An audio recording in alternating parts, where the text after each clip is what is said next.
বাংলার লোকনৃত্য বললে তালিকায় রয়েছে ঝুমুর নাচ, ছৌ নাচ, গম্ভীরা, আরো কত কি। তবে এই লোকনৃত্য এবার জায়গা করে নিল আমেরিকার এক রিয়ালিটি শোতে।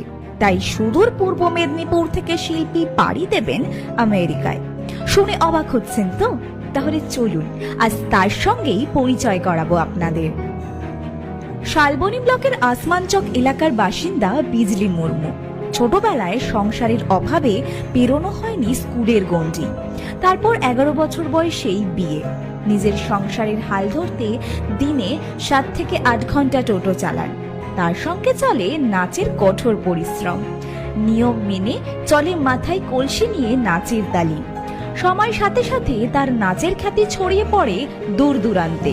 তবে এবার তার এই শিল্প পৌঁছেছে আমেরিকার এক রিয়ালিটি শো এর মঞ্চে, যেখানে বিচারকরা প্রশংসা করেছে তার প্রতিভার। 13টি কলসি মাথায় নিয়ে তার এই নৃত্য কি শুধুই বিনোদন মাত্র? তার জীবনের লড়াই, যন্ত্রণা সবকিছুই যেন ছত্রে ছত্রে ধরা পড়ে। বিজলি মুর্মু আজ শুধু শালবনী নয়, গোটা দেশের গর্ব।